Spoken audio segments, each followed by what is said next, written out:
खरीदो। खुदा का बंदा दाऊद कहता है, अगर मैं बदी को अपने दिल में रखता तो खुदा मेरी ना सुनता। बेशुमार लोग आपने जिंदगी में देखे होंगे, बड़े लोग ये कहते हैं, शुक्र है जी खुदा दा, जो मंगिए खुदा सन वो ही देता है। क्यों उनको वो मिल जाता? क्योंकि उनके दिल में बदी नहीं है। और जिन लोग खुदा उनकी दुआ नहीं सुनता जिनके दिल के अंदर बदी होती है, गुनाह होता है, जना होता है, बदकारी होती है, हरामकारी होती है, बुत परस्ती होती है, जो खुदा के खिलाफ जाते हैं, खुदा उनकी कभी दुआ नहीं सुनता। जिनका दिल खुदा से दूर है, खुदा उनसे दूर है।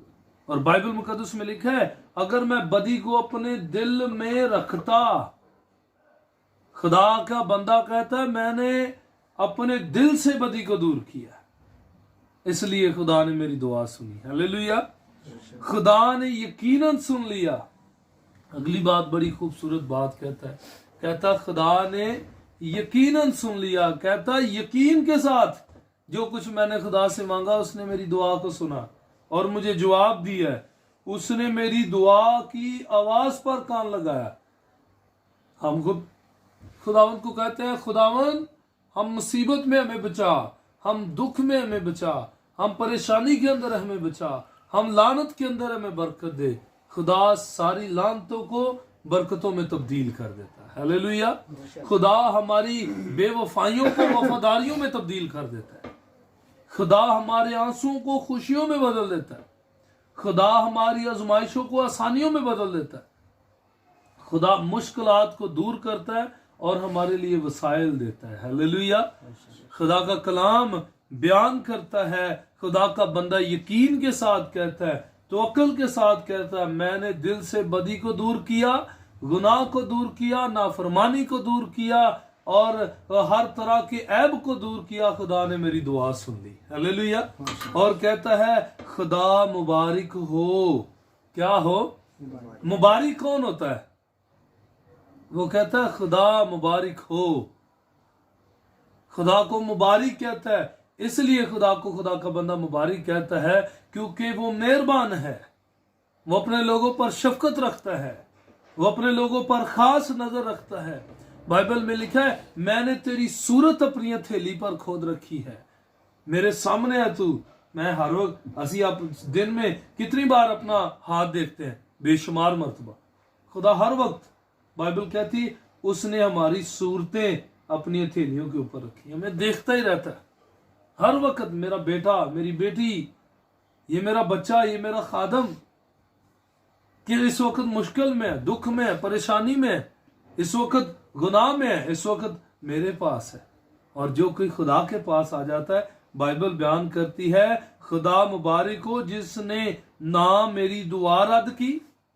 जब हम दिल से खुदा को खुदा मानते हैं, उसके बेटे को कबूल करते हैं, निजात दहिंदा कबूल करते हैं, वो हमारी दुआओं को रद्द नहीं करता, वो हमारी मिन्नतों को रद्द नहीं करता, वो हमारी आवाज को जो है वो हमारी आवाज से कान नहीं फेरता, वो हमें कभी भी इग्नोर नहीं करता। क्यों इग्नोर नहीं करता?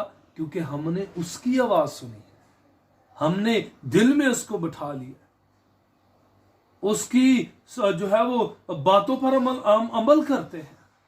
हम दुआ करने वाले, हम उसका कलाम पढ़ने वाले, हम उसको अपना खुदावंद मानते हैं, हम उसकी बातों पर ध्यान लगाते हैं। इसीलिए तो वो कहता है, खुदा मुबारक है जिसने मेरी दुआ भी रद्द नहीं की, जो मैंने मांगा खुदा ने मुझे वही दिया। और साथ ही कहता, ना अपनी शफकत को मुझसे बाज रखा है, सख्ती मुझ पर नहीं दी। अगर सख्ती मुझ पर भेजी भी तो थोड़े टाइम के लिए, उस सख्ती में भी उसकी शफकत वाला हाथ है।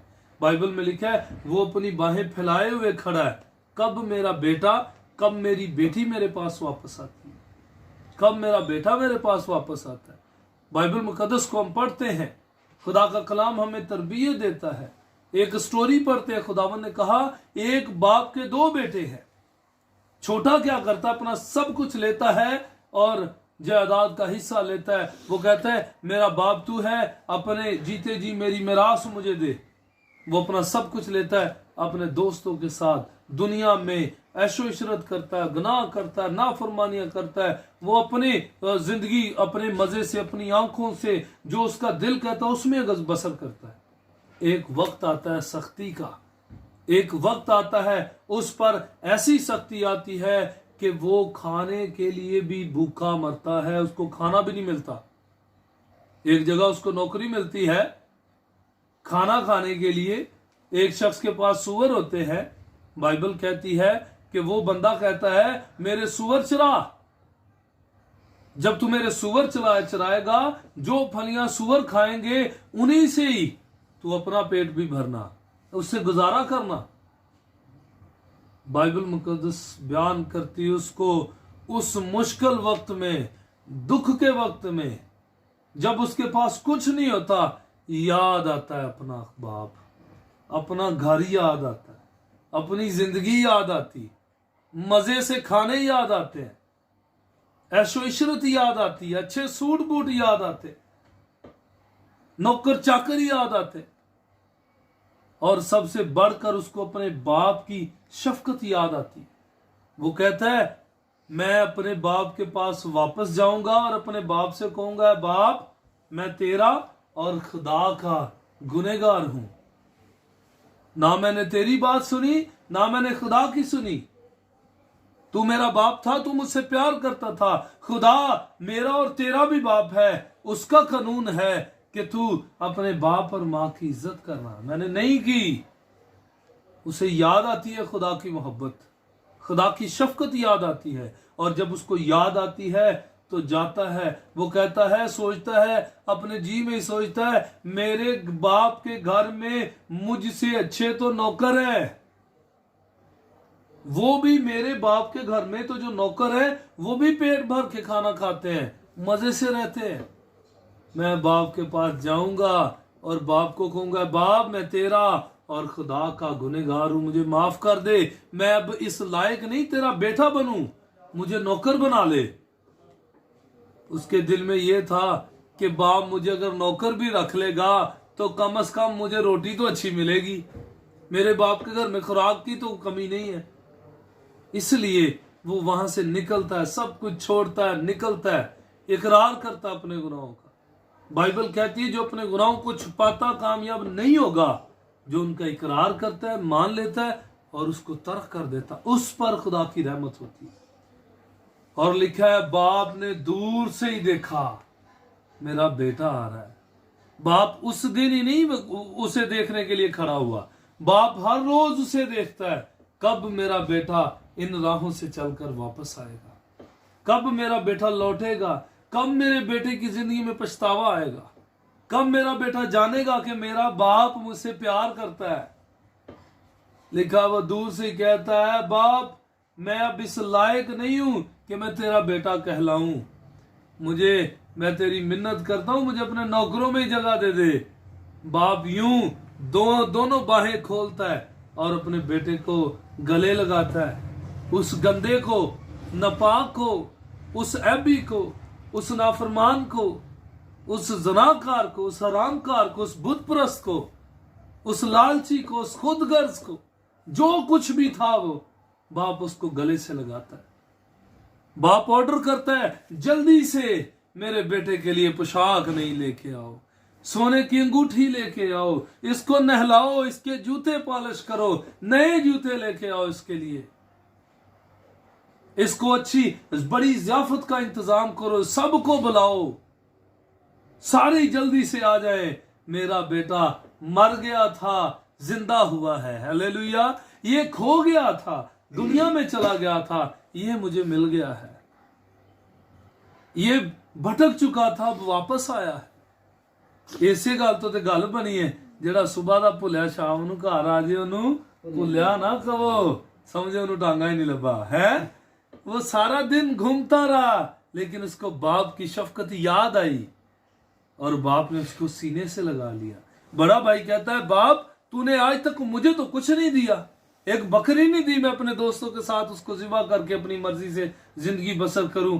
बड़े भाई को बाप कहता है तू तो मेरा बेटा है ही है, तू तो मेरे पास है, ये सब कुछ ही तेरा है। ये तेरा भाई मर गया था, खो गया था, भटक गया था, दुनिया में चला गया था, हमारे पास नहीं था, अब वापस आया है। इसलिए मेरे अजीजों, मेरे भाइयों, मेरे बच्चों, हम कितने ही गुनाह में क्यों ना चले जाए, कितनी ही गंदगी में क्यों ना चले जाए, जब हम वापस आते हैं तो खुदा अपनी बाहें खोलकर उस बाप की तरह हमें गले से लगाता है। हालेलुया। वो हमें चूमता है, वो हमारे आंखों के आंसू साफ करता है, नई पोशाक देता है, नई खुशियां देता है, नई बरकतें देता है, नए तौर से खड़ा करके फिर वो कहता है कि ये मेरा बेटा है जिसके लिए मैंने अपने बेटे को कुर्बान किया। हालेलुया। हम खुदा के बेटे हैं, हम यीशु के खून खरीदे हैं। उसने हमारे लिए अपनी जान सलीब पर देकर हम गंदों को, हम नकम्मों को, हम नाचीजों को, हम नाफरमानों को, हम ऐबियों को, हम पापियों को, हम बदकारों को अपने गले से लगाया और अपना नाम बख्शा। हालेलुया। अपना नाम बख्शा, जैसे उसको वो नाम मिला जो सब नामों से अलग है, हमें भी उसके नाम के साथ नाम मिला। मतलब हम भी मसा किए गए। हालेलुया। हम भी उसके खून से धुलकर पाक हो गए, साफ हो गए और आज फख्र से खुदा को अपना बाप कहते हैं। और जब बाप कहते हैं तो फिर हम अपने बाप से कुछ भी मांगे वो हमारी बदी को हमसे दूर करता और हमारी दुआओं को रद्द नहीं करता। अपने शफकत वाले हाथ को हमारे सरों पर बढ़ाकर हमें तमाम गंदगी से पाक कर देता है। हालेलुया। उसके बेटे ने, बाइबल में लिखा है कि उसके बेटा इस कदर बाप का ताबेदार हुआ, उसने मौत बल्कि सलीबी मौत गवारा की। वो मेरे और आपके लिए गुनाह बन गया। वो खुद तो गुनाह ना था, लेकिन मेरे और आपके लिए गुनाह बन गया ताकि हम गुनाह में ना रह सके। वो मेरे और आपके लिए सलीब पर चढ़ गया ताकि हम ना मरे। वो मेरे और आपके लिए लानती बन गया ताकि हम लानती ना रहे। वो मेरे और आपके लिए अपने हाथों पांव में, सर पर कांटों का ताज पहन लिया, हाथों पांव में कील ठकवा लिए, पसली में बाला खा लिया, उसके मुंह पे थूका गया, उसे मारा गया, अजियत दी गई, उस पे सियासत हुई, यहां तक कि उसके कपड़े फाड़ दिए गए, कपड़े उतार दिए गए, नंगा सलीब पर लटका दिया गया। किसके लिए? मेरे लिए, आपके लिए, ताकि हम हमेशा की जिंदगी के वारिस बन सके। हालेलुया। खुदा मुझे और आपको खुदा की शफकत के अंदर रहने की तौफीक अता फरमाए। आमीन, आमीन, हालेलुया। आए अपनी आंखों को बंद करेंगे, खुदा उनकी खूबसूरत शफकत को जो उसने हम पे की है। खुदा का कलाम बयान करता, उसने हमारे लिए बड़े बड़े काम किए। खुदा बाप, हम तेरी शफकत के लिए शुक्र करते, तेरे प्यार, तेरी वफादारी के लिए, तेरे रहम के लिए शुक्र करते हैं। जुएद फैमिली के लिए शुक्र करते हैं। खुदा तूने इनकी जिंदगी में बड़े बड़े काम किए, इन बच्चों को अपने पास बुलाया, अपने गले से लगाया, तेरा शुक्र हो। खुदा इन पर, इन बेटों पर, इनकी बीवियों पर, बेटियों पर, उनके बच्चों पर तेरे शफकत वाले हाथ को मांगता हूं खुदा, तेरे करम वाले हाथ को मांगता हूं खुदा। इनको हमेशा संभालना, इनकी मदद करना, जिंदगी के सारे अयाम में खुदा पाकरू तू खुद इनकी रहनुमाई करना। कोई शरीर, कोई जादूगर, कोई नापाक तस्वीर, कोई इब्लीस का बुरा मंसूबा नुकसान अमल करने की जरूरत ना करे।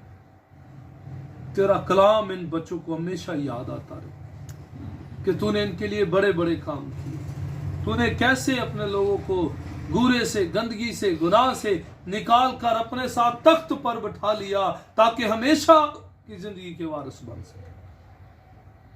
शुक्र करता हूं खुदा तेरे बेटे परवीन के लिए, तेरी बेटी परवीन के लिए, तेरे बेटे जुवेद के लिए, इसी तरह तेरे बेटे शाहद के लिए तेरी बड़ी रहनुमाई चाहते, आसानियां पैदा करना, मदद फराम करना। मशक, मगरब, शुमाल, जनूब, आसमान जमीन तेरा है। तेरा आसमान तेरे लोगों के लिए खुले, तुझसे बरकत पाए। हमारा तेरे हुजूर में आना, दुआ करना, तेरे कलाम की बातचीत करना और खुदावंद तेरी तारीफ और तेरी बुजुर्गी बयान करना, खुदावंद तुझे जलाल देने का वसीला बन। हमारा आना इनका खुशी से कबूल करना, इनके लिए, इनकी खुदावंद फैमिली के लिए बरकत और तेरे आसमान को पक्का सबब ठहरे। बड़ी बरकत यीशु नासरी के नाम में मांगते और पाते। दोनों हाथों को उठा के